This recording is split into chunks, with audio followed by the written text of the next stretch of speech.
Am I audible?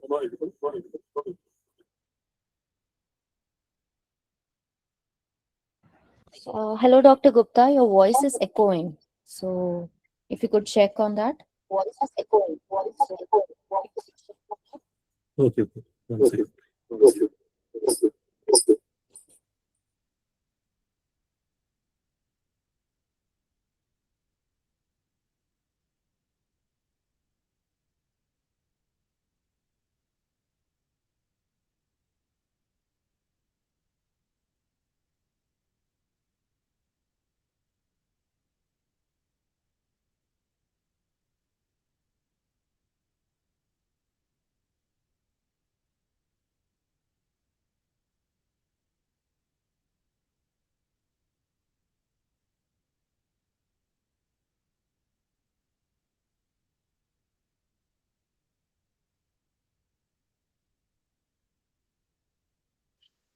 Hello, am I audible now? Yes, Dr. Gupta, you're good to go Yeah, now. yeah, okay, all right. Thank you very much. All right, so a warm welcome to everyone and every YRI fellows and researchers here. This is Dr. Sresh Gupta again with all of you with this new session on Introduction to Machine Learning. That's a highly requested topic for all of you, and it's also very necessary to have the glimpse of this particular topic because the research things you are doing is having integration of AI in all, I think, almost all the research topics. So yes, introduction as well as a hands-on experience is needed much more for this work. And in this session, we will have one theory part likely to happen for like half an hour or 45 minutes, and then we will navigate to the IDE in Google Lab to just see how to execute the codes and the entire framework of like Python and the necessary libraries, as well as every machine learning paradigm that is actually we use in going to use in the research, right? Where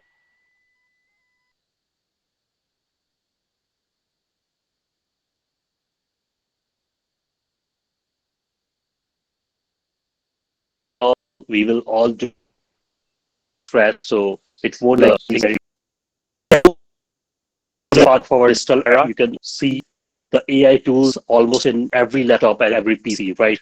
We have AI-enabled edge devices coming around, okay, in almost all the products.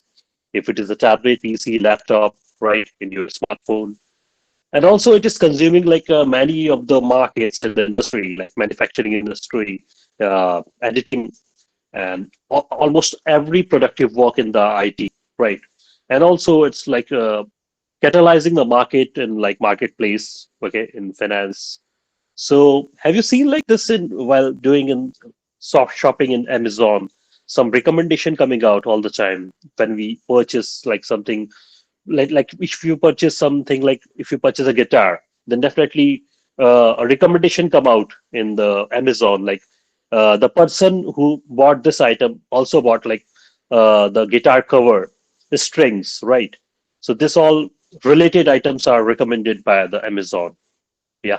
So how Amazon actually do like this? So that's all about the recommendation system supercharged by like AI algorithms. Even for editing, you have 3D simulation. The entire AI framework will give you a lot of facility to like make a very realistic design. Uh, Different companies related to spectacles, like it's somewhat very uh, tidy to just see the specs which are matching to our face. So AI enables you to just check thousands of specs on your face, right? So in India, like it's Lenscart. So it actually uses the AI algorithm to just apply the specs and see how you looks like. So yeah, these are all the AI powered apps for you. We have a lot of tools and companies who are working their R&D and D and who are working like a lot of training data and all, doing tremendously lot of work in this domain, like OpenAI. Okay, Anthropic is now very popular, who are giving like a product called as Claude, right? Just for AI, Google Gemini, Surfer SEO. So these all are the very good products actually delivered by the AI companies.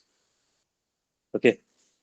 So you are already using AI every day, right? In terms of voice assistant, okay, recommendation system, navigation, smart inboxes, face and photo ID, chatbots and support, right? When I compare like 20, 30 years back, when you see your mail, so the entire mail comes into your inbox. There's no separation whether it is a spam or it is a genuine email.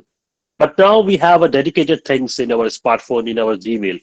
You can now see the spam folder, which are actually containing all the spams and advertisement emails which are coming, and then goes directly to that spam folder, right? Who is actually taking care of all, right? So that's all AI actually doing the work in the backend.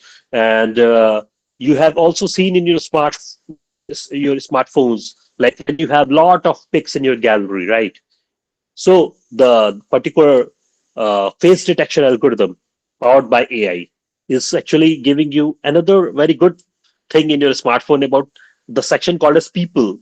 You can see a lot of people faces in that particular section, and you can just because the entire AI separated that person picture into one, and it is detected by one face. So if you want your friend, all the pics of your friend, so you just go, passport kind of photo will appear in the people section, and then you can click over there. You can get all the photos of your friend. So that's a face detection algorithm working, powered with AI. Chatbots and support system is almost in all the websites in the marketplace and all the services that we use in e-commerce. So chatbot and support process gives you the answers which are actually in the database and which are actually most relevant to your query, right?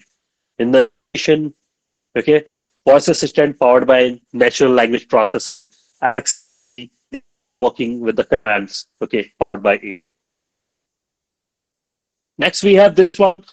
You can see the SCI domain that's called human computer interaction. That is one of the very growing field in the technology that you can use the technology on the go. Like you have a smartwatch, right? So this smartwatch can predict a lot of vitals in the human from the human body. And yes, yeah, while swimming, while doing exercise, you are using the technology, right? You can predict anytime any vitals. Okay, so it's kind of an embedded system design with a very good kind of interface between human and machine. So all is powered by with AI because ultimately it is fetching all the time the data, right?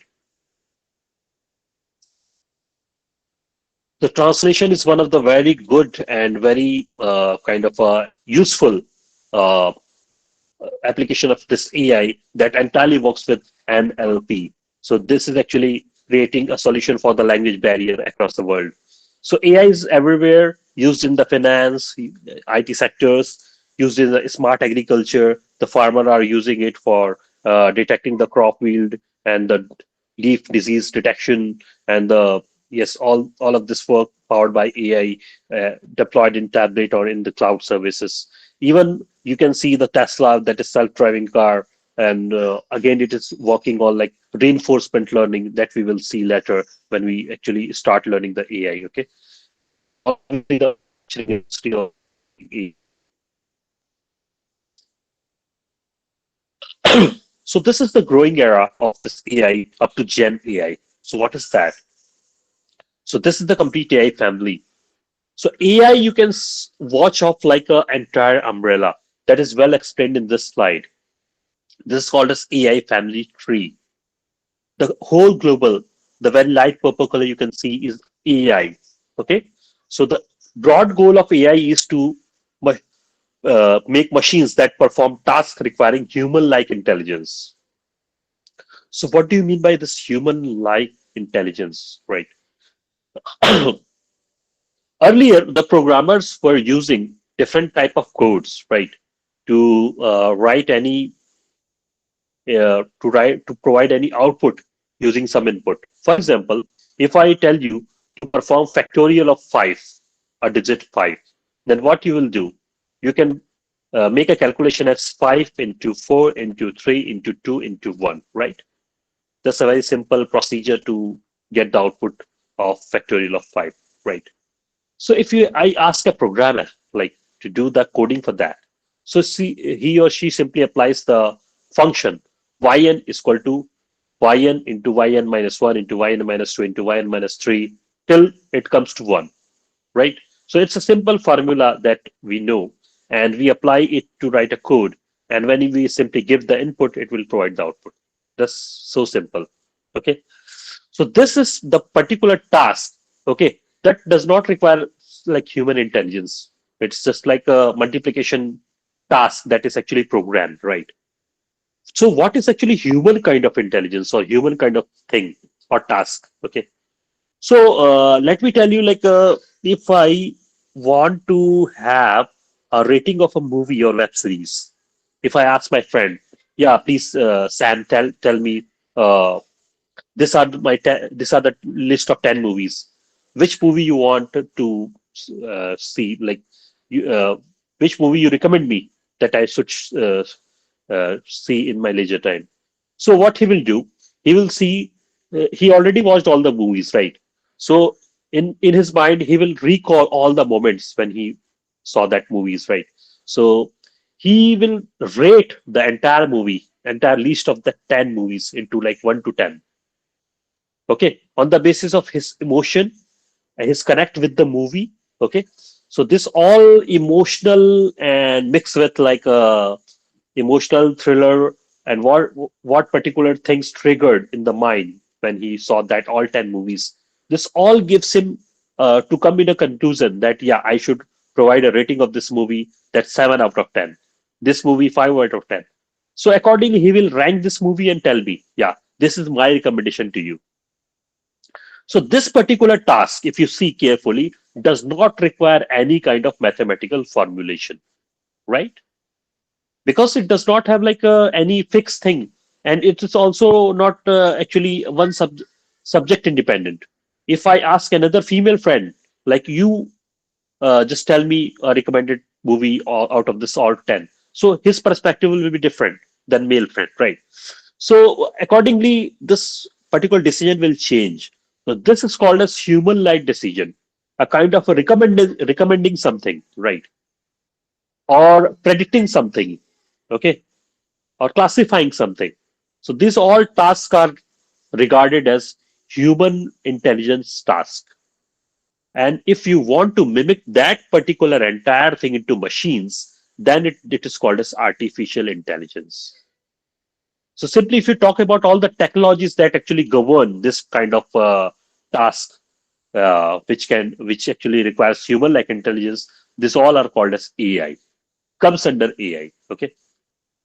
So within this AI, you can see one term is written as machine learning. Okay. So machine learning is actually a subpart, or it comes under AI. Okay, is a subsection of this AI which deals with again developing the system that actually doing human-like intelligence, but with using the data, or it actually do or develop this algorithm or technology by using the data or learning the pattern. It is called as ML. Then again, inside the ML, you find DL, called as deep learning. Deep learning and evolutionary discovery by the humans, because deep learning itself actually mimics the entire human system, biological neurons. Okay, we humans neurons which actually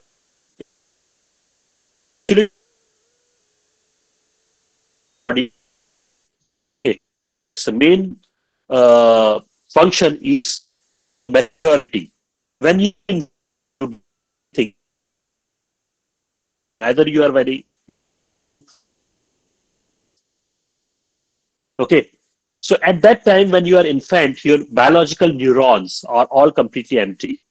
When you grow up in life and you see the different phases of life, right? So you are getting matured. So I can say your neurons are modifying time to time when you're getting older. Okay.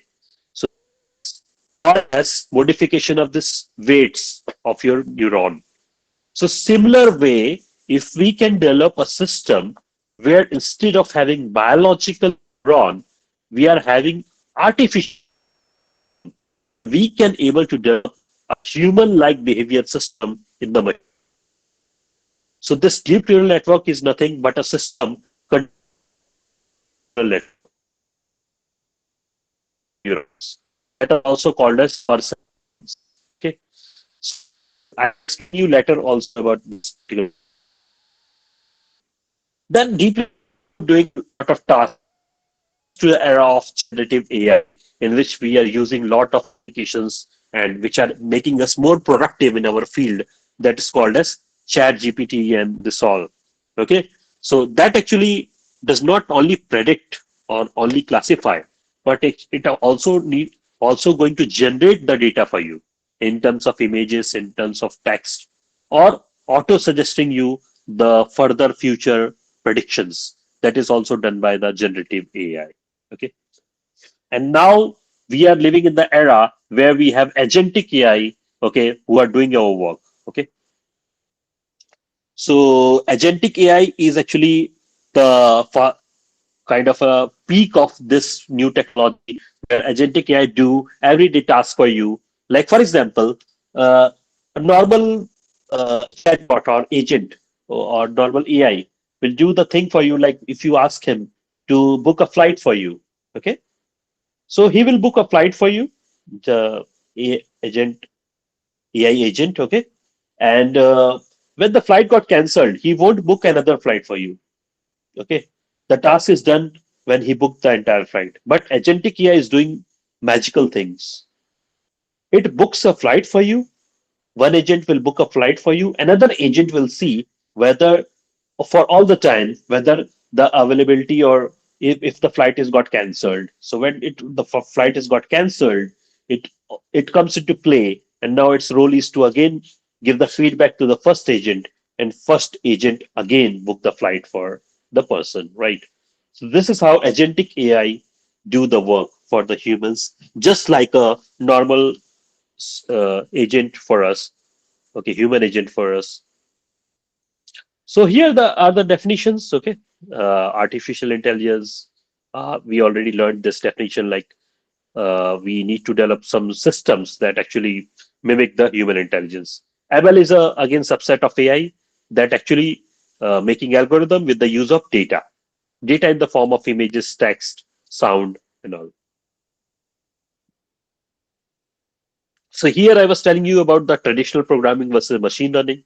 In traditional programming, we actually have input. For example, I'm giving input like numbers like 5, 10, 15, and program is written for calculation of, let's say, factorial. So we give the program, we give the input, and we got the outputs as simple as possible, right? So the simple application are web development. You write the code in HTML, you got the particular color, you got the particular font in the website design, right? You design the business software, simple use of MS Word and all. You have game development, calculators. Okay, so calculators does not have any boundary, right? It's a hard written coded thing for you. You write 100 plus 100, or you write 1 crore or 1 billion plus 1 billion. It doesn't matter. Quickly, it will give the answer. Okay, no matters how much work you're processing.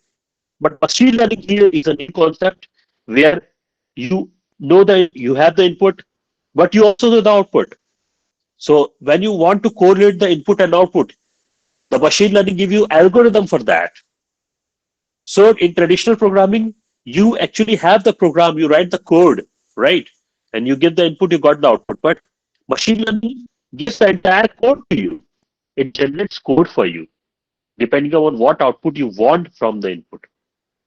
So that's how magic happens. And this gives you a lot of applications which requires human intelligence, like recommendation system, voice assistant, fraud detection, self-driving car, financial forecasting for you. Okay, a lot of applications, and AI domain also. Okay, predictive analysis.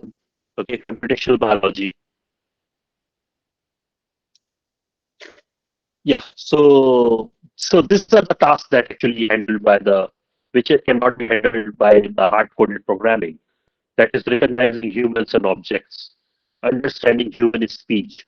So these are some tasks where there's no specific rule applicable for this task, right? So, for example, how this is different from like what is the need of AI here? Like, if so you might have one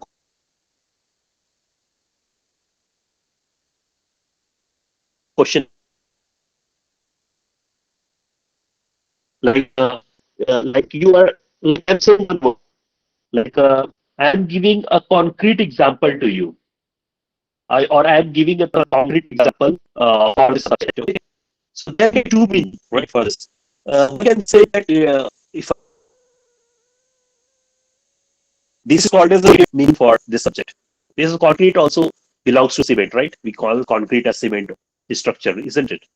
And also one can have the context and give it that like yeah, I'm telling about the solid point about this subject. Solid point means important point. So here the context is concrete is not used for like cement structure. In this sentence it is used for like giving the important point about that subject, right? So if you don't know the context, the will happen, this translation will happen, right? So that's how here AI differs with this particular. AI actually see the context, okay? It relates the past and previous sentence and then together make a meaningful one. So that's the main logic behind this No. AI. Sorry to interrupt, Dr. So what Gupta. is learning? Learning, like you learn, you, yes, yes. Yeah, Your hello? voice is breaking a lot, and everybody's getting a little disturbed. If you don't mind, can you check with the network once? Yeah, yeah, sure. 1 second. Yes. If possible, you can rejoin. We'll wait here for a minute. Yeah, sure, sure. Okay.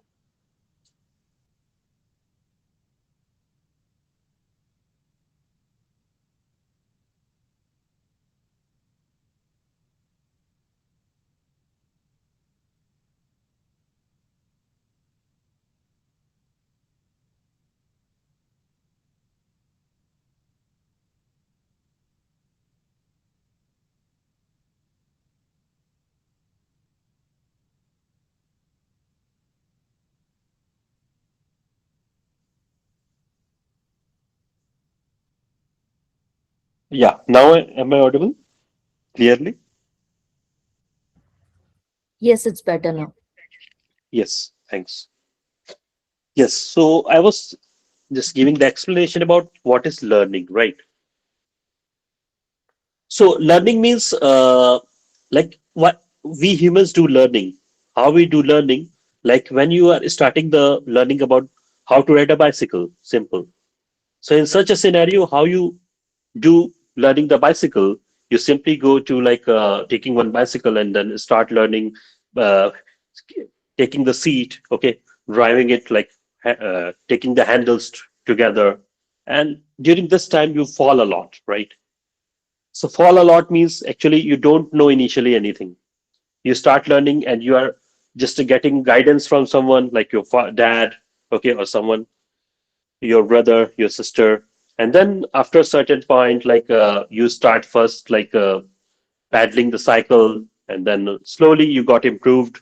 And then after a certain period of time, you are skilled enough to like ride the bicycle even by one hand, isn't it? So that's called as learning. Similarly, machine learning also do learning by the use of data. So the data is the main fuel.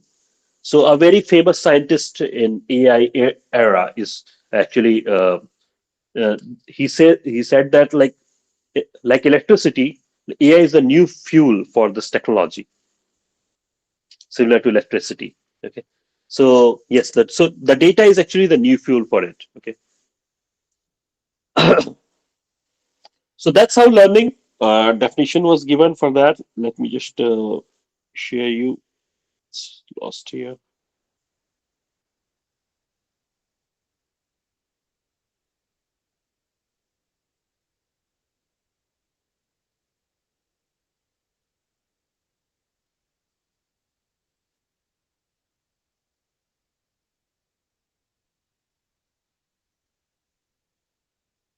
Yes. So if we are here, yes. So when machine learn, how we compute it that it got enough learning, what we try to do with some applications. So a computer program is set to learn from experience E with respect to some class of task T and performance measure P. If its performance at task in T as measured by P improves with experience E. Yeah, so it's a kind of a very confusing for you, the definition. So basically, experience is actually the experience you gain when you try to learn your bicycle, right? P is your performance measure, okay? Task T is actually riding the bicycle for, let's say, 1 kilometer. So daily you are riding for 1 kilometer. When you are getting improved, okay, by riding the bicycle, so your performance is measured by your speed, okay, how smoothly you actually do the cycling. So similarly, this is some measurement points that we also see in machine learning that well enhanced. For example, accuracy. When it got increased, then we can say that machine is enough learned. Okay.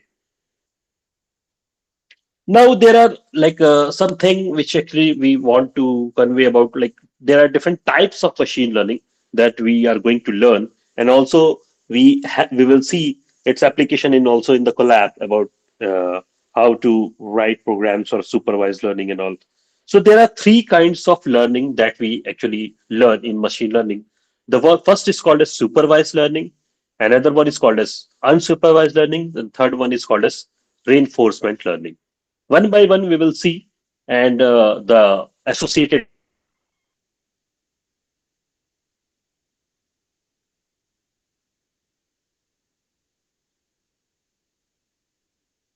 applications. So first one is supervised learning. Here what we model means, just you can for the sake of simplicity you can say it's an algorithm for you.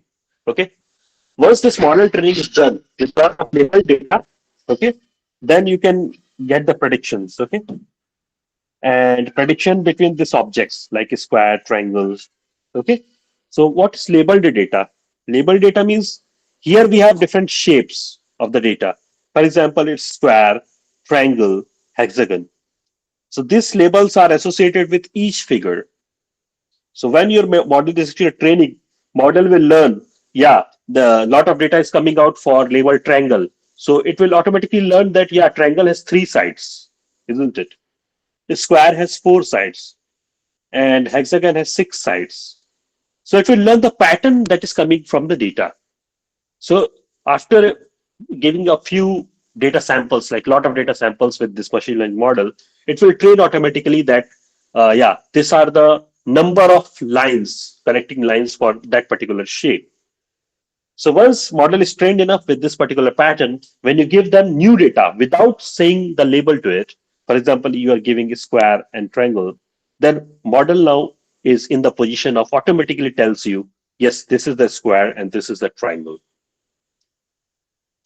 So analogically, you can say if you have some medical data associated here, for example, if you are giving the data to machine learning model to say whether it is having like it's having pneumonia or not, you have like 1,000 X-ray images and 500 are having pneumonia. 500 X-ray images are for healthy people. So this is labeled data called as labeled data. You provide this labeled data to machine learning model. Machine learning will see the different patterns of pneumonia X-ray, and it will, after learning the pattern, if you give it unknown X-ray, then machine will automatically detect whether it is having pneumonia or not.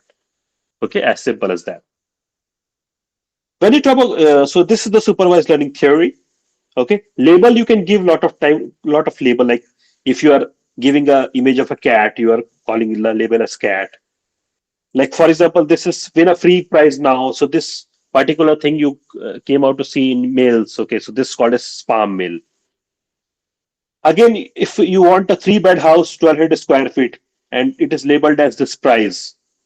So this is the price in numerical form. Okay. So your label could be like a categorical label, or it is called as numerical label. Categorical means it could be like having category like spam mail or important mail. Okay.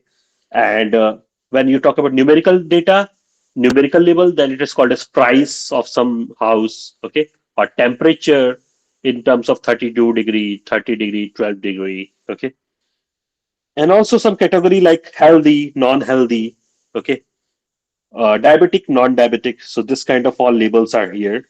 So common uses here, you can see house price prediction, medical diagnosis support, image classification, and all. So supervised learning, you can see 80% of the most of the cases you can see are dealt with supervised learning approaches in machine learning. When we talk about unsupervised learning, there is an entirely no label at all. No label means your data is only in the raw form, and now you are actually responsible to decide actually with some natural properties of that data that you can cluster it or divide it into two or three groups. So that is called as unsupervised learning. So similarly, here we have patterns again in form of a square, triangle, hexagon. Machine learning will do interpretation, and naturally it will try to find out the hidden pattern out of it.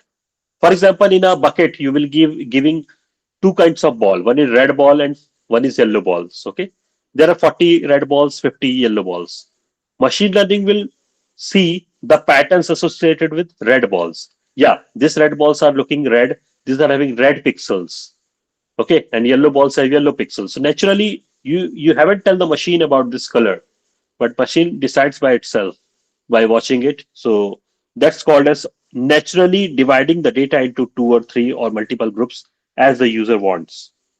So now it will automatically group it into square and triangle groups. Okay, there's no requirement of label data. Okay, so recommendation system works on this. Amazon, what they do. So, for example, let's say 100 customers are there.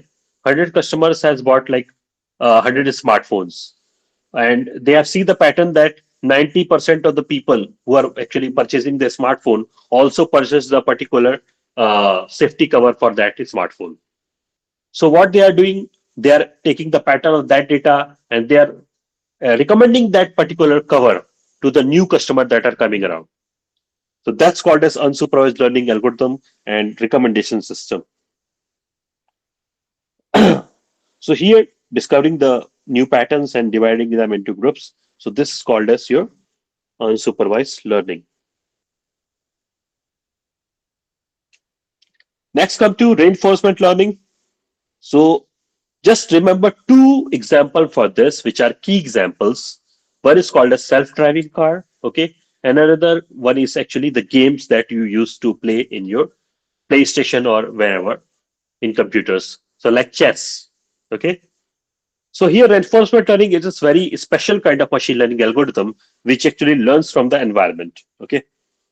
For example, if you are using AI technology to improve the quality of your call, then what we have one agent. Okay. So one agent is actually doing two things.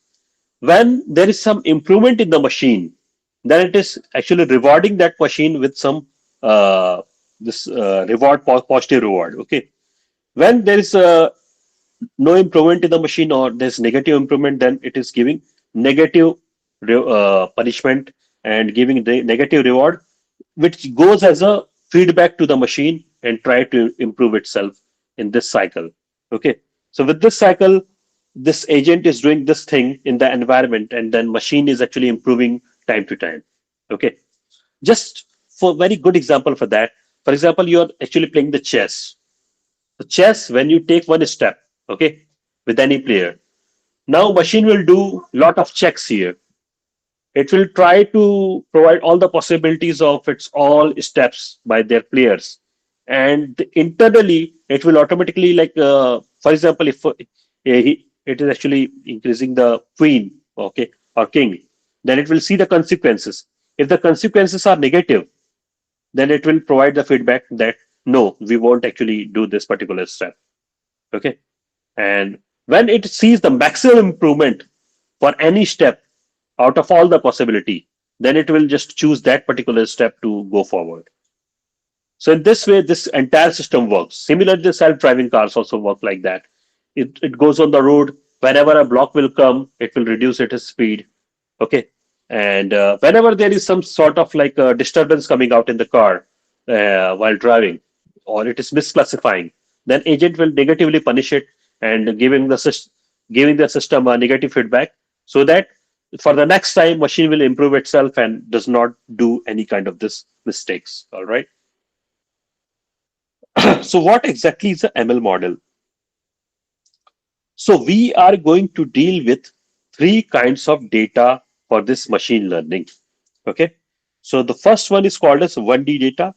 Okay. So here we have input as some sort of signals that might come from different sources. Let's say if you are measuring the temperature of your city with some sensor, then it will called as 1D data. Like from morning to evening, every hour data samples, okay, of your temperature, starting from morning 6 a.m. Okay. So there will be temperature like -1 degree, then 5 degree, then 10 degree, 12 degree. Then again it goes reducing. So you have like array of data in 1D. You can make a graph out of it. You can see here. That is called as 1D input. When we talk about the 2D data, then it in this case there will be like an image for this machine learning model. So image is nothing but m cross n dimension data where the dots in between are called as pixels. So this m cross n data is regarded as another 2D input for the machine learning model. And when we are dealing with some sort of batches of images, then it is called as 3D data, or most important, it is called as tensors in the machine learning terminology, tensors. So these tensors are nothing but batches of images. So batch size, let's say there are 10 images. So 10 images are the 10 is actually the batch size, and every image is like 128 cross 128. So there will be a shape regarded as 128 comma 128 comma 10. That means the size of the image is 128 cross 128, and there are 10 batches of that sort of images. So the third dimension tells you how many counts of images are there, okay, in that one batch. So there is a batch of 10 images. Each image is having the dimension 128 cross 128. Okay. This all goes to machine learning models, or and targets we have. Targets means you call this as labels. Okay. So these are called as labels. So this labels could be like this red, blue, green. In our case, in medical domain, it is called as pneumonia X-ray, okay, or non-pneumonia X-ray. So pneumonia X-ray, non-pneumonia X-ray. So this is the label. Okay, when you talk about continuous value labels, then we can have temperature like 32 degree, 31 degree, 20 degree, 5 degree. These are numerical values, right? So these are continuous values. Or your label could be one image also. Okay, the relevant image also. So this is actually machine learning model, and when you try to correlate between your input and target, and you make a function out of it, this is called a machine learning approximation or model. Sorry. So based on this, there are three kind of tasks. The first one is called as regression. When you are making a machine learning model to predict something, for example, you are predicting the temperature, you are predicting the this blood pressure of any person, you are predicting the, let's say, moisture of any environment, then there will be a proper numerical value that you are predicting. So when you are predicting numerical value, it is called as a regression. So these are the data points. Okay. When we talk about the classification, we don't have this kind of numerical values, but we have classified data, only classification data. Okay. So here we have classes, not the exact numerical values. Classes means pneumonia, non-pneumonia, arrhythmia, non-arrhythmia. Okay.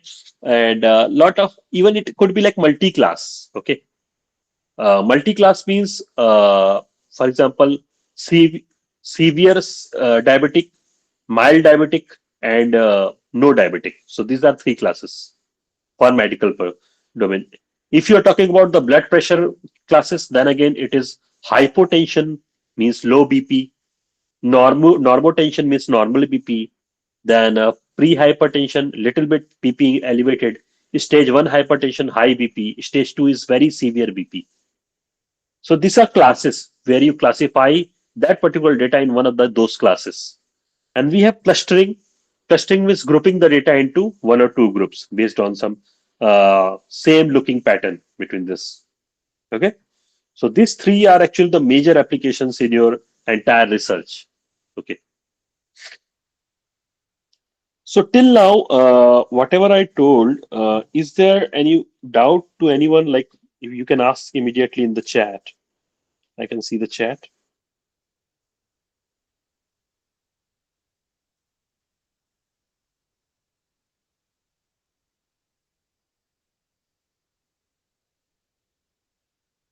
Yeah. So any student has any doubt, you can write in the chat.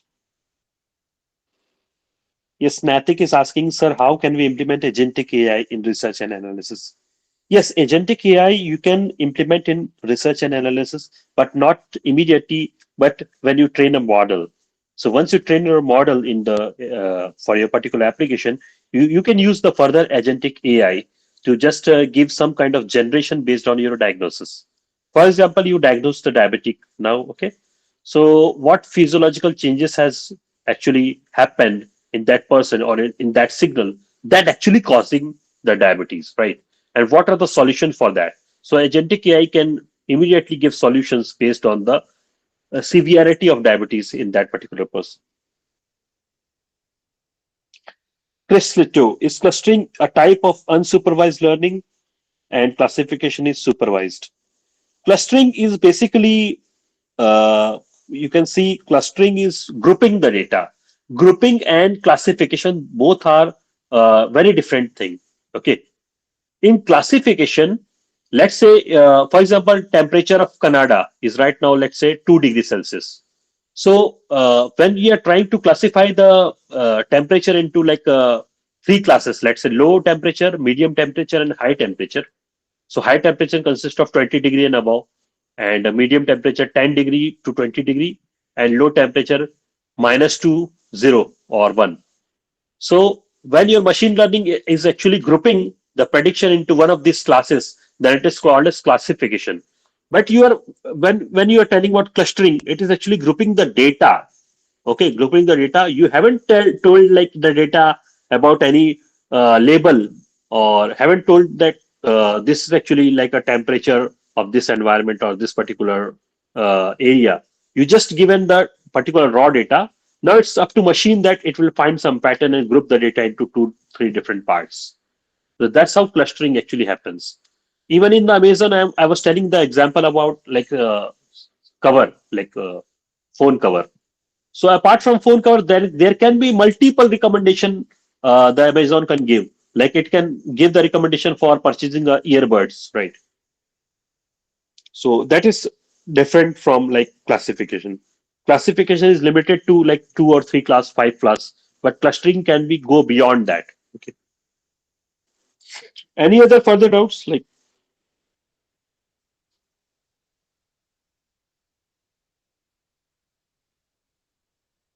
so should I proceed further in the?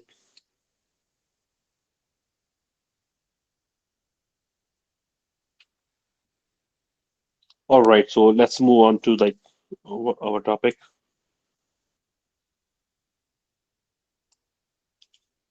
Yes, so there's a little question answering for you. Like you can guess the learning type and task type. Okay.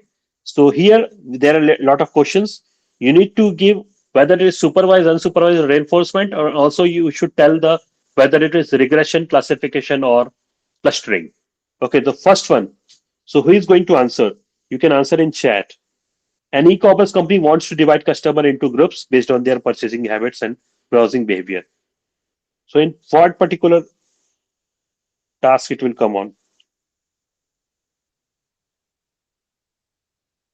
Yes, anyone?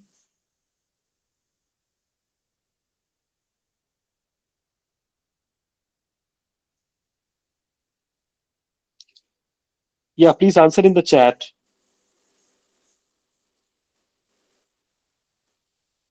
Very good, clustering. I think everyone is, yes, clustering. Very good. Next question. An autonomous car continuously decides whether to accelerate brake, or change lanes to stay safe and efficient, receiving rewards for good decisions. So, what kind of learning is this? Supervised, unsupervised reinforcement.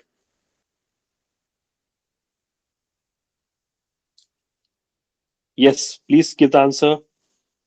Yes, very good. Reinforcement learning. Yes, yes. Great. Why? Because obviously it is improving, the agent is going to improve the driving of the car by getting the punishment from the uh, from for the wrong decisions and rewards for the right decisions. That is called reinforcement. Next one, a bank uses past transaction data to detect whether a new transaction is fraud or legitimate. So what could be the answer for here? Very simple. Arush classification.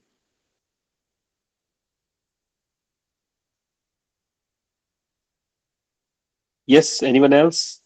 Classification is the right answer because we are classifying it into a legitimate transaction versus fraud transaction. Okay. So there are two classes here, fraud one and legitimate one.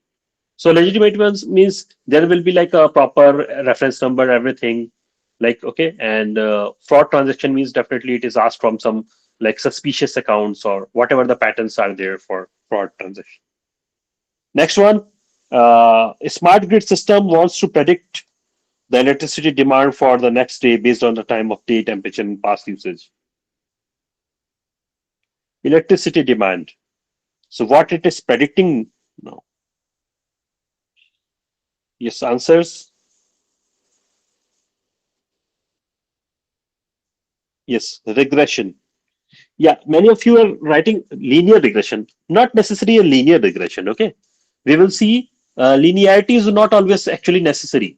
Linear regression means when you are actually talking about the regression where there is a follow up of input and output relation with a straight line. So that's called as linear regression. For example, the classical example is your Ohm's law. I think everyone has learned about Ohm's law. When we increase the potential difference, the current will increase, right? Under a constant temperature pressure, right? That's a definition everyone knows, right?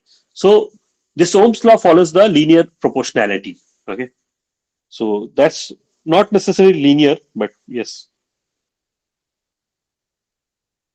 So here comes the entire breakup of what we have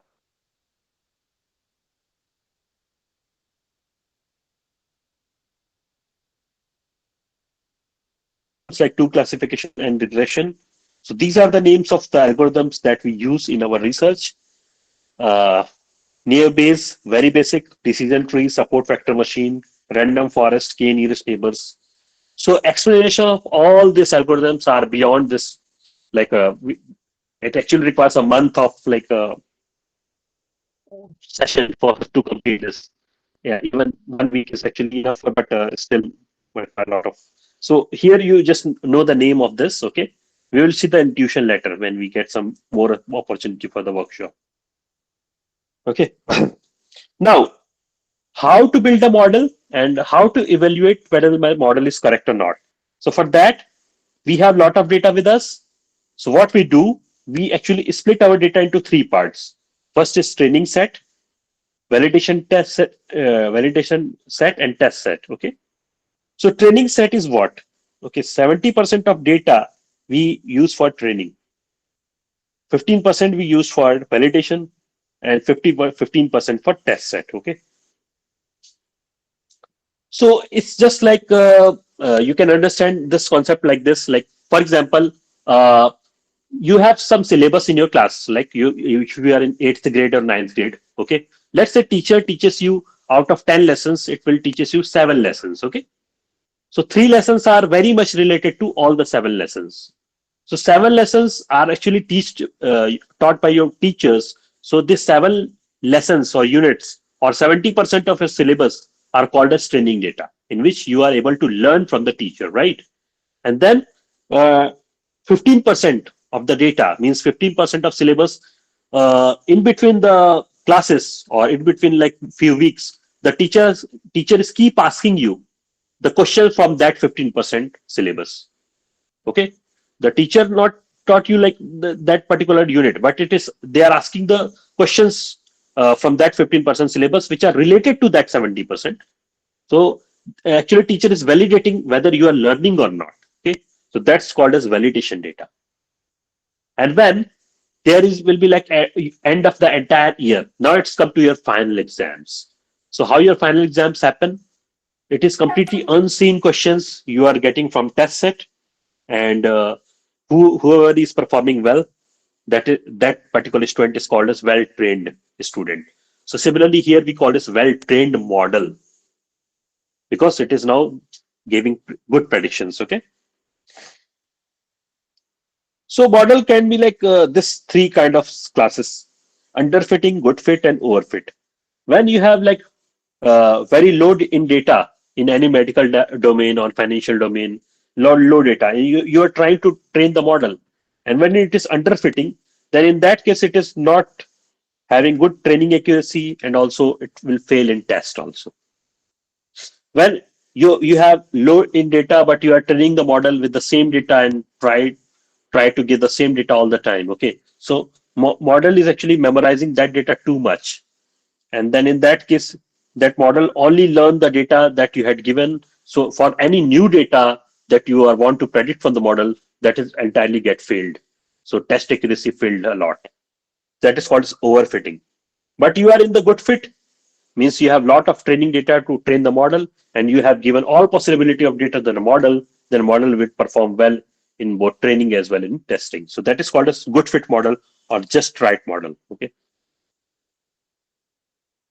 so this is the entire workflow that you should follow in the research. Okay, first you identify the problem. Let's say the problem is like uh, let's say one problem related to diagnosis of diabetes. Okay, using some feature data. So and then you start data collection. So if you don't do data collection, you can start working with like the publicly available data sets. Okay, or if it is a non-human subject, then you can collect the data too. That's not a big deal. Then we do data pre-processing.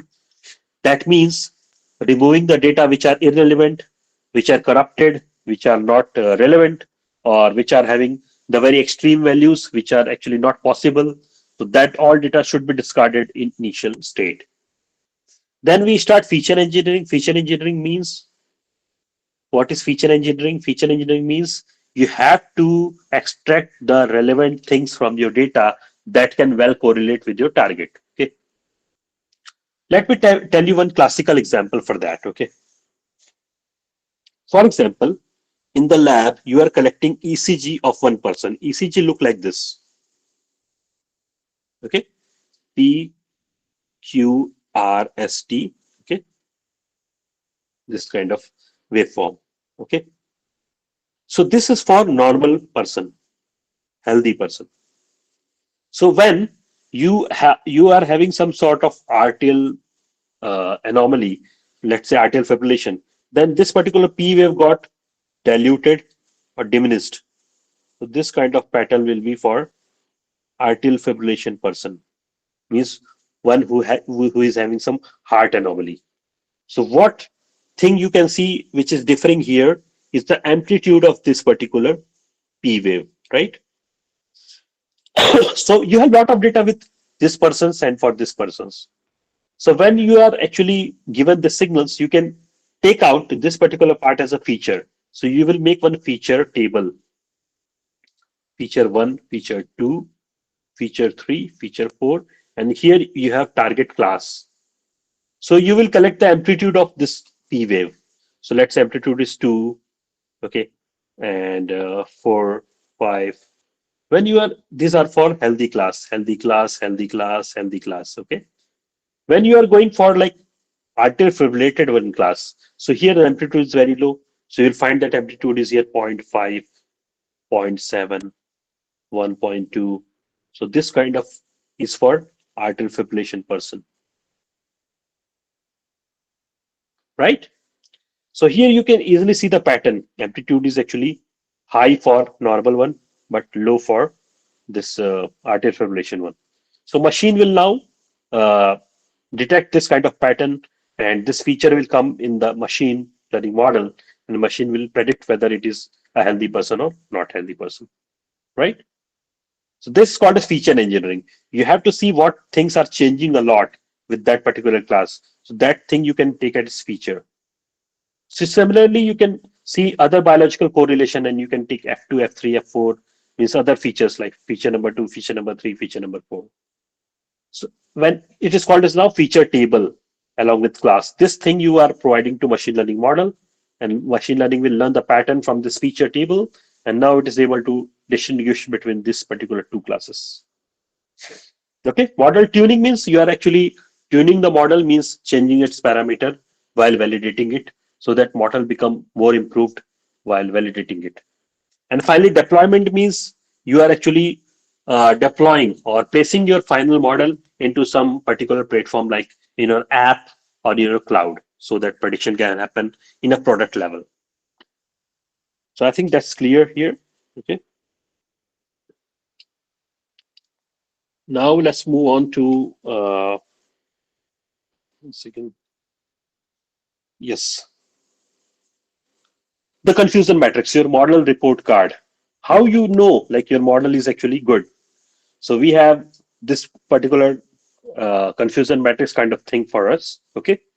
So here, what actually is this thing? For example, you have 100 pneumonia person, pneumonia X-ray, and you have 100 healthy X-ray. When model start predicting this, okay, you are testing with 100, your model is trained. So for example, out of this 100 pneumonia, okay, model is predicting 90 images as pneumonia, okay, 10 images as non-pneumonia, okay. So this is pneumonia, which is regarded as positive. This is non-pneumonia, regarded as negative. Similarly, the person who are healthy means 100. Out of this 100, let's say 105 are, sorry, 95 are predicted as non-pneumonia, but 5 are predicted as pneumonia. So this is how this actually makes a confusion matrix for this. So what it actually gives you, this gives you the, if you have maximum things present in this diagonal, that means your accuracy of the model is very high and your model is performing well. But when it is distributed into some false classes, then definitely your model is not performing well. So here you can get two kind of metrics here. One is called as accuracy, TP plus TN upon all the possible thing. So TP plus TN means TP plus TN here, 90 plus 95. Okay. So 90 plus 95 upon all the possible thing means 10 plus 90 plus 5 plus 95. All together comes 200, right? Into 100. That gives you entire accuracy for this. Okay. Two more things are coming here. One is called as precision and one is called as recall. Precision means it's very important term for medical diagnosis researcher. Precision means out of all the positive outcomes, how many correct positive pneumonia your model is predicting. Okay. So here we have true positive and false positive. Means true positive, okay, means actual positive, and here actual negative. Means actual negative is actually he has non-pneumonia, and here actually you have pneumonia. So when you see from this here, this particular thing, after this night, out of this two boxes, how many are coming like in the TP side, means true positive side? That is called as precision. So here, if you want to calculate the precision, you have true positive in top. So write the value of this true positive, that is 90 upon true positive plus false positive, 90 plus 5. Okay. So this is 90 plus 5. These two are added. So you will got precision. And recall means of everything actually positive, how much did we uh, test when missed classes are costly? There's how much did we get the positive one from this both false, negative, and true positive? Okay. So we have pneumonia in this line. Okay. So out of pneumonia is this line, one is false negative and one is true positive. How much true positive you are getting from the both positive and negative side? That is called as a recall. So both of these things need to be calculated, right?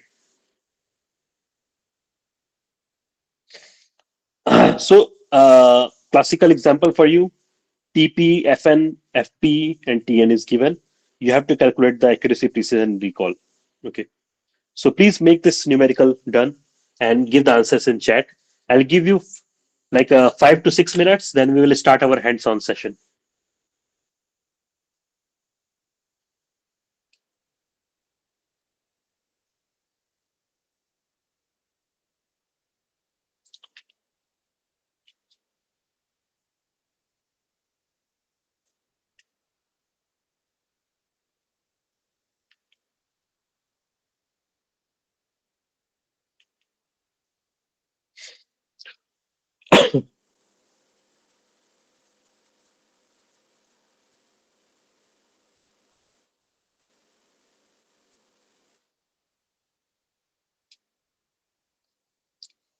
So it's very easy. I think everyone can do. The formula is direct.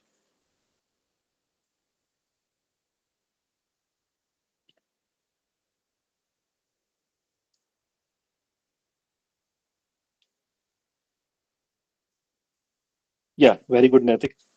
So I need some more answers. Can anyone can calculate? Should I show the formula to all of you?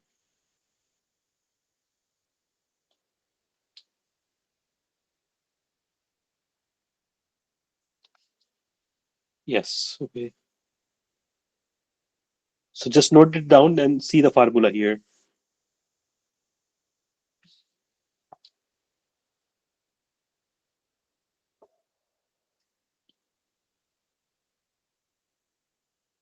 Uh,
so got the answer?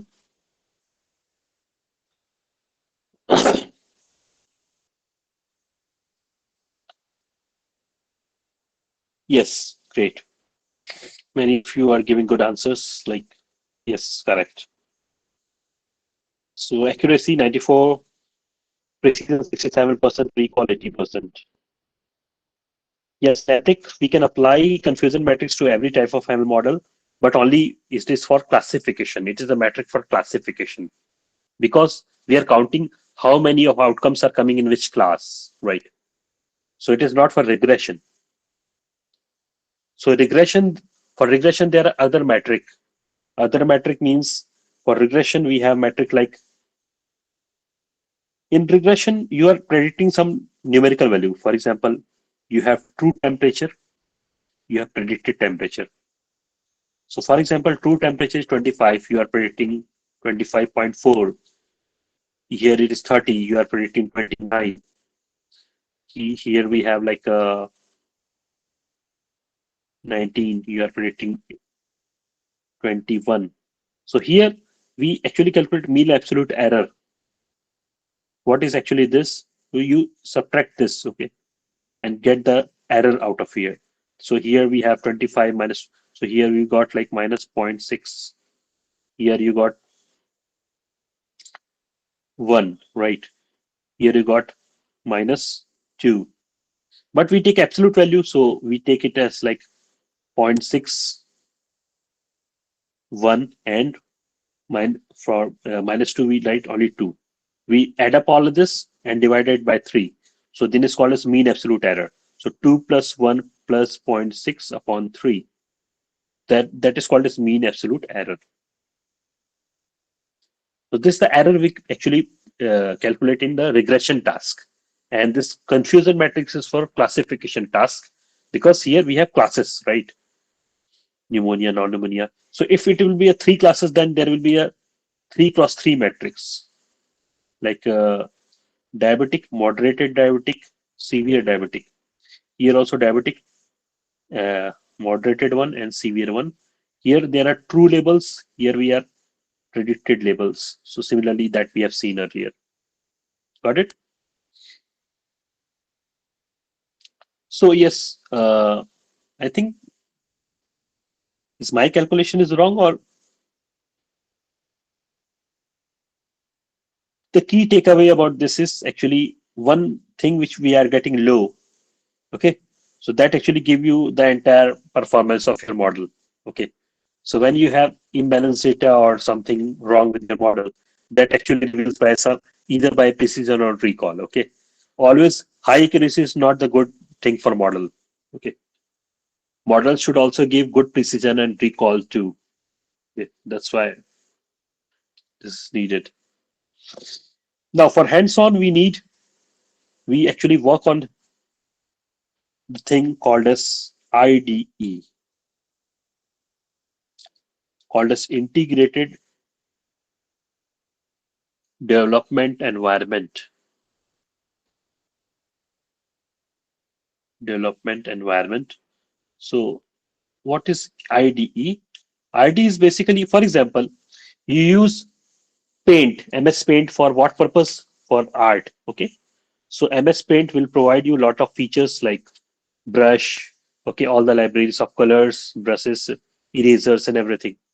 So here, what you get all the tools for making some art. But here we are actually getting all the tools in IDE for writing commands, okay, writing Python codes to make our project. Okay, so it actually executes your code in IDE. You are able to write the code. You can debug the code. Debugging means finding the errors, and afterwards you can see the outputs. You can save the output, your model, and everything. So this all facilities provided by this IDE. So IDE you can use online or offline. So online we use it using Google Colab mostly, Google Colab or Kaggle. Okay. When you want it offline in your particular PC, then you can use Jupyter Notebook. Okay, powered by Anaconda. This Anaconda is actually the support setup for this Jupyter Notebook. Okay, these are called as libraries: scikit-learn, TensorFlow, NumPy, and Pandas. For a simple task, we use NumPy and Pandas. When we actually talk about like images and all and deep learning network, then we use TensorFlow, and this scikit-learn and NumPy together is for simple task. Okay. Now let's get into this hands-on experience of little bit.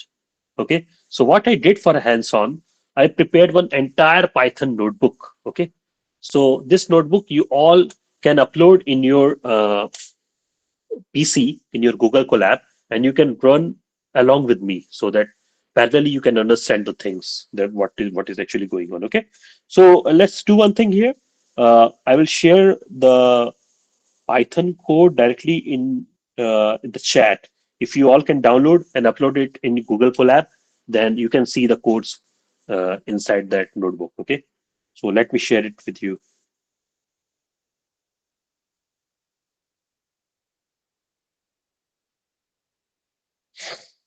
Uh, I think file is not possible to. So should I like send you in Discord? So in announcement. So I think everyone. So Nehar, are you there? Yes, Dr. Gupta. So I think we need to send the students one notebook that I'm giving you right now. So Sure. just yeah, just share it in the Discord announcement part so everyone can access it. Sure, we'll do that.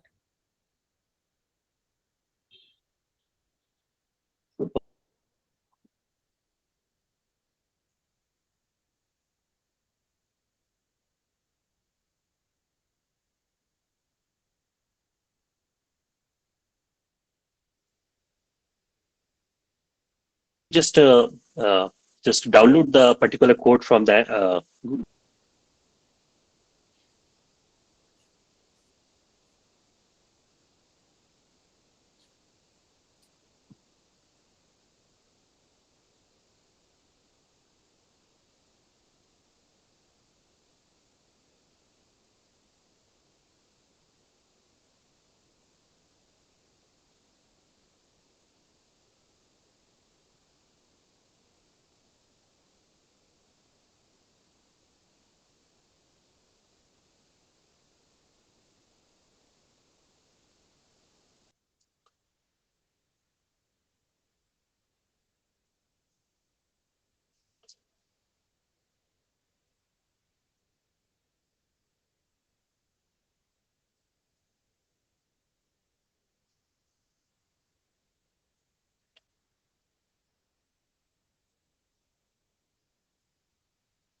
I think it's visible to everyone.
Yes, Natik, you have a question? is the overfit and underfit functions only seen in regression? See, overfit and underfit is not a function. It's a kind of severity or kind of consequences. When the model is trained in very low data, then it is going to be underfit. And when it is repeatedly trained with the same data, then it is called as overfit. So that can happen in both regression as well as in classification. Okay. When you are training with a lot of same kind of data for two classes of images, then also this overfit can happen or underfitting can happen.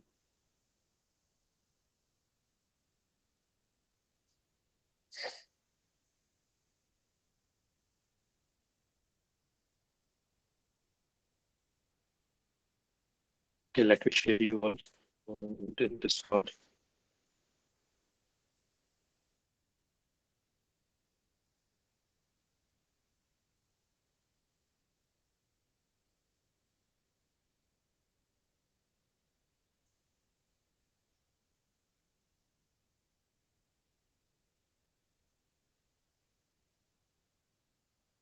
Yes, in an announcement, I have just sent this code so everyone can download.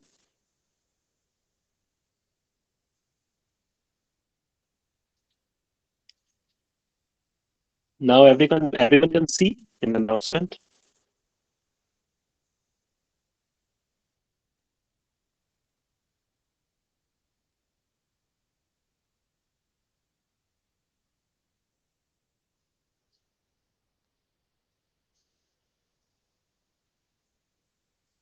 So simply you have to do one thing.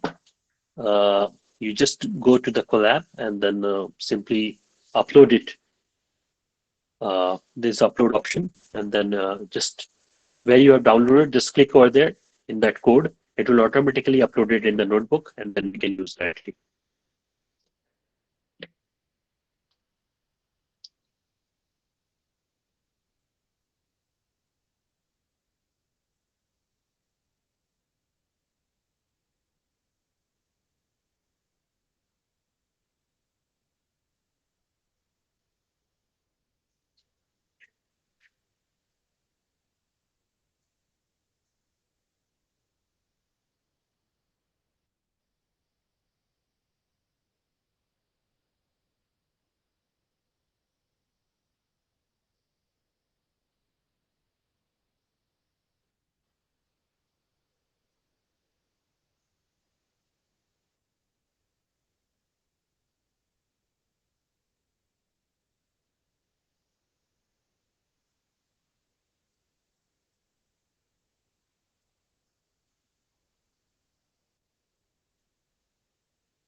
Yeah, please type yes if you have uploaded that.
Can be uploaded. So it's actually So mostly students, you will see two kind of files. One is actually .py and one is actually IPYNB. IPYNB is specifically made for like IDE environments like Jupyter Notebook and Python. So mostly you will just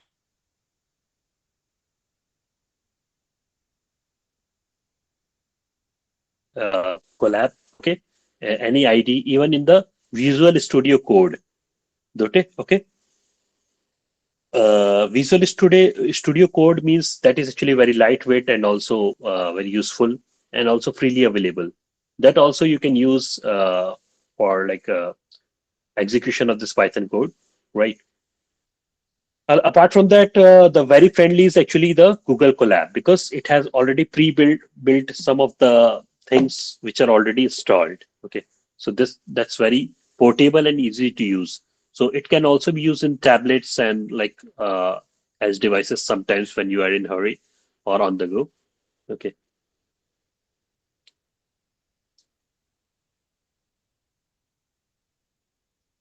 so I think please just acknowledge that whether everyone has uploaded it into Google Colab. If someone is getting difficulty to upload,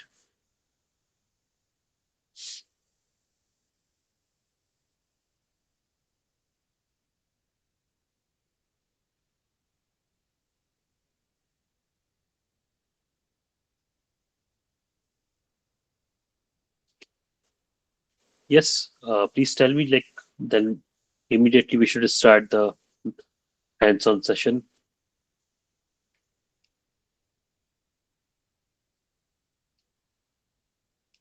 You don't need to upload again anything, just you,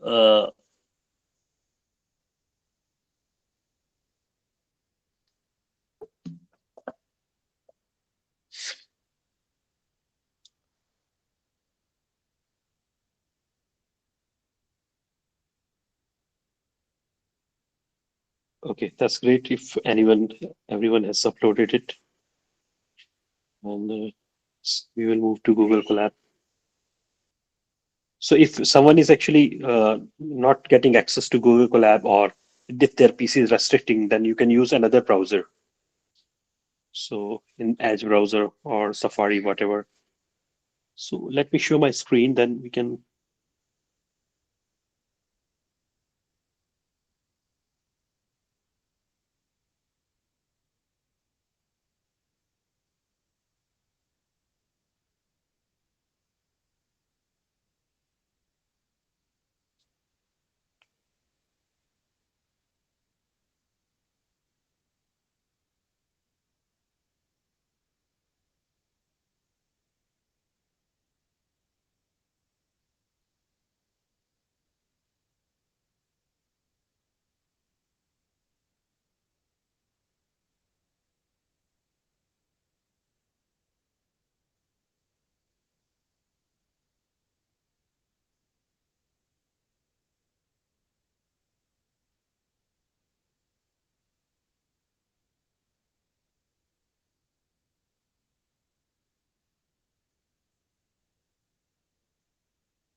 So I think everyone can see my screen.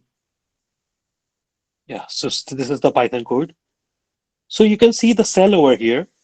Uh, this cell is actually having the comments only written in this particular code. Okay, the comments you can write, okay, by going to insert and write comment. And when every cell is coming here, like one cell is here, that one cell contains some code. Okay, and yeah, so that contains green kind of a texture. You can see green color.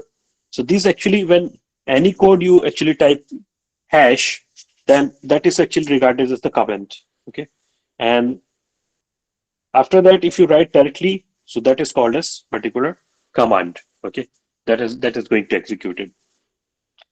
So here, the first one is set up importing the libraries we will use. Okay, so for example, library means library. For example, if you are going to paint something like in Canvas, so what you need for that? Okay, you need to first set up your environment for painting. You need to bring the library of colors. You will bring the library of brushes, pencils, and all. So that are actually the library for you. Pencil library, okay, color library. So similarly, here also for visualization for computation, we need libraries for Python. So here we are having numpy as np, pandas as pg, matplotlib.py as plt, and cbon as sns. So what is this? Import means actually getting the library imported in our environment. So that is called as import. NumPy, Pandas, these are libraries for computation Python. Matplotlib and Cbon, these are for visualization. So these four are always used in most of the 99% of the cases in Python for simulation of any research work. Right. Now here one more thing we have that is called as this import from sklearn. You can see data sets that is import, load iris, load digits. So for giving the researcher a proper learning platform in the particular Python in Colab or in library of this sklearn, we have some inbuilt data. We don't need to download from somewhere. In the library itself, there are some data in which we can do research. Okay, so these are some inbuilt data. So it is importing load iris. Load iris means it is importing the iris data, iris image data, iris of what? Human eye. And because we are now at last we will do one project also. Okay, so it is importing some data. Okay, I told you about train test split, 70% training data, 30%, 15% validation test.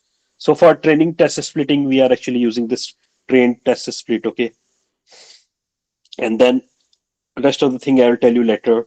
And one classifier is needed to classify the data into two or three classes. So here, as a sample, we are taking random forest classifier here, and we have different metric to assess our performance of the model. So we are having accuracy score, confusion matrix, classification report, and all of these things together.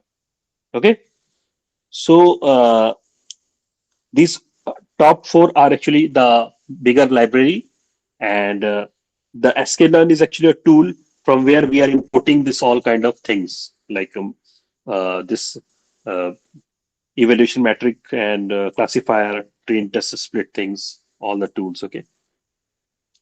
So for running this, you have to press either this particular button or you can press Shift if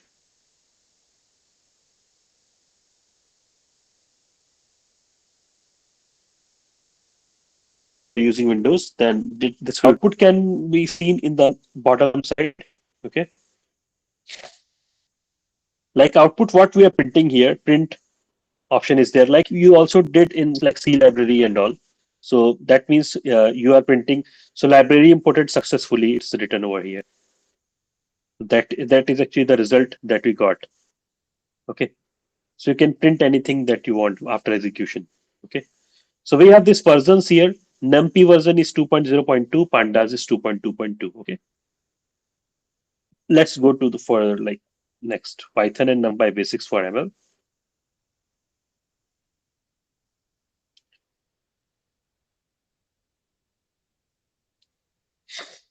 data types. What is data types? So you might have also learned in like C language. In C language, what you actually do, you initialize like integer, you initialize for floating point. You might have heard like in your previous classes, the C language. So here also we have different data types. So data types means integer and float is there. So these are called as numbers. So float is actually decimal one, and integer is normal. A whole numbers we have. The string is for text, str for text and labels. Like for example, I need to write high, low, male, female. These are categories. So actually defined by string. Boolean bool means it is for digital category. True false, like we learn in digital electronics, like 1 0 true false. Okay, right wrong.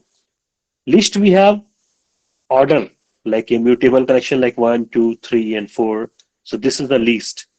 Dictionary is actually key value pairs. Okay, key value pairs means for any key we have that particular value. Okay, that we will tell you. I will tell you later when you execute this particular data types. Okay, you run this again, you will see some of the things.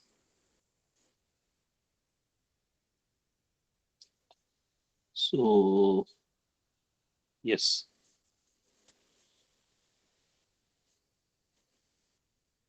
so here it is giving dictionary example. List we have 1 2 3 4 5, and we list comprehension.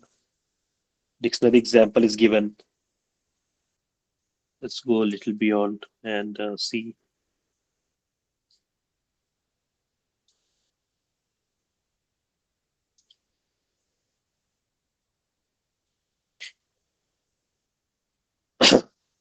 So a list, what is a list?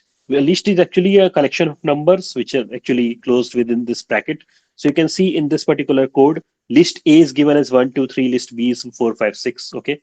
So element wise, you can't add it because these are at least simply array you can add. So here it will print that Python list plus concatenate, it does not add elements. Okay. So these are actually the numbers which cannot be added. Here, if you trying to add this two list, then this two list will be appended. So it will become 1 2 3 4 5 6. Okay. So here this is called as list. But array can be numbered. Okay. See, array is actually, you can see np dot array 1 2 3, np dot array 4 5 6. When you add this, you will get another array. Okay. So this will be some. Okay. How to define matrix in here? So matrix is again np dot array. So np means numpy. Numpy you already defined earlier in the library, which is actually for the numbers here, okay, in the top part. Okay. So here all the time we will write np dot array. Np dot array means that is the number collection 1 2 3 4 5 6. Okay. So here we are defining 2 x 2 matrix. So you have to write within the bracket, and then full bracket is for the entire matrix, and inside which each blue one actually is one row, and this is 4 5 6 second row. Okay, so you'll see the numbers display when you run this. Uh, yes, yes. So here you can see the results of each. So here you can see list is becoming 1 2 3 4 5 6. Not the thing is like you can add 1, 4, 2 or 5 or 3 or 6. List are not added. These are elements which are actually concatenated. Okay. NumPy can be added. So it is like 4 plus 1, 5. Okay. And 4 plus 5 to 7, 6, 3, 9. So this is added. Okay. So matrix example we already did. Okay. Like how to define the matrix. So here pandas basics. So whatever you learned here till now is NumPy. NumPy is actually all about numbers, where we define the list, dictionary, and matrix. Here in Pandas, we deal with like tabular data. Okay, tabular data means we have one data like in CSV file mostly, and this tabular data has attributes. For example, we have like data related to transaction. Okay, So transaction, it contains like first one is serial number, next one is your reference number, second one is debited amount, credited amount, okay, and remark. So these are called as the column attributes. And then we have data associated with all of this transaction, okay. So that is called as tabular data. So pandas is well suited for this tabular data type, okay. So here we are actually making one data here. So we are making dictionary for this particular data that actually saved like a tabular form. So we define as data underscore dictionary as a variable, and we write in curly bracket. Okay, the start and end here, and we write three columns we are defining. First one is study hours, sleep hours, and exam score. Okay, so so these are data. Study hours, we have this data. Okay, sleep hours, we have this data, and exam score, we have this data. So basically, study hours is first column, sleep hours is second column, exam score is third column. Okay, so when you run it, you will find this like this one. So you can see the table here: the study hours, the sleep hours, exam score. This is the table. So whenever you see this kind of tabular data, you will always see the word DF, DF, DF all the time. So DF means data frame. So this kind of a structure of data is called as data frame. So just remember, np.array is for numpy, where you can go do array addition, multiplication, define metrics. And for df, you are using tabular data, where you have particular column name and inside which there are a lot of numbers associated. So up to this point, is there any doubt? If I can just ask in the chat.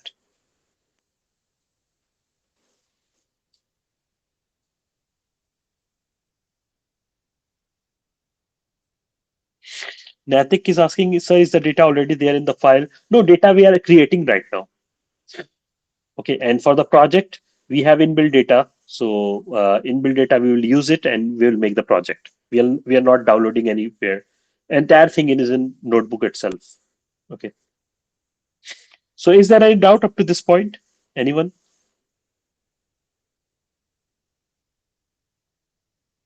No? Okay, let's move on then.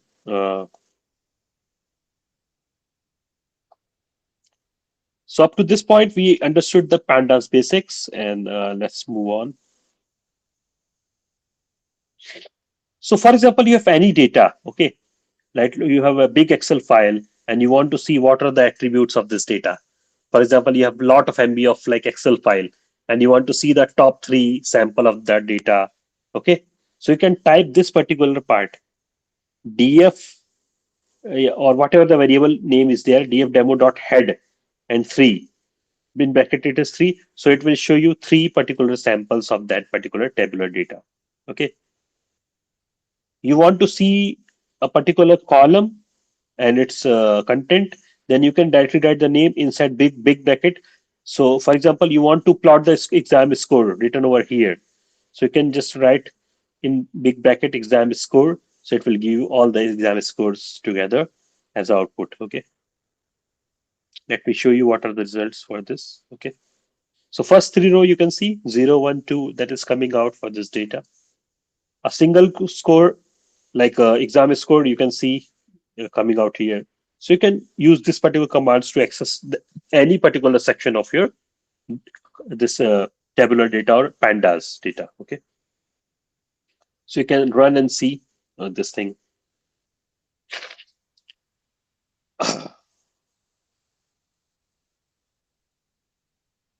Next we have missing data.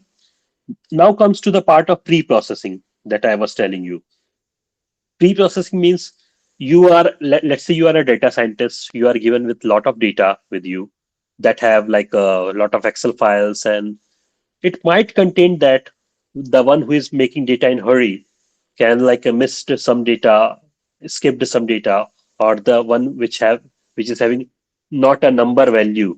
So how to identify it and how to actually replace it? Because whenever there is any data missing, then it will be problematic for the ML model. Okay, because it won't take any null value. Okay, so we need to identify from all the data that how to find the missing data, inserting it, or either delete it or handle it. Okay, so this is the demo of that particular work.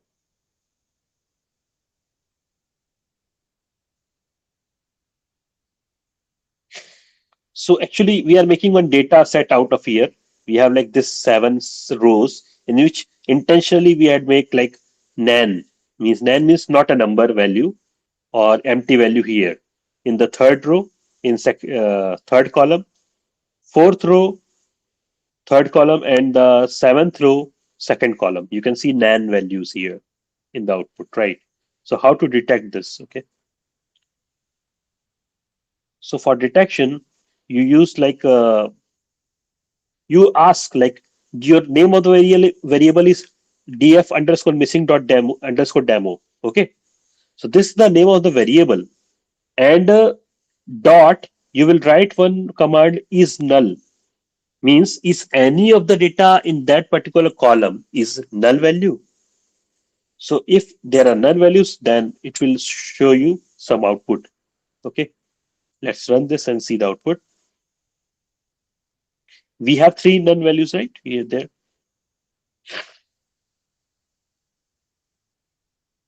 Mostly we use the second commands like df underscore missing underscore demo is null dot sum, means all the null values present in every column. So that we will predict. Okay. So here you can see missing value per column. Study hours, we have don't have any missing values. In sleep hours, we have one missing value, right? See, in sleep hour, you can see one missing value, that is nan. And in exam score, we have two missing values, that is nan, two time. So it will tell you like everything like here, like two missing values in exam score and all. You can also print one missing value map. You can see the code for that. Okay. Here is missing value map. Yes. So how to handle it? So there are three kind of codes are there: drop any, fill any, and simple imputer. Okay.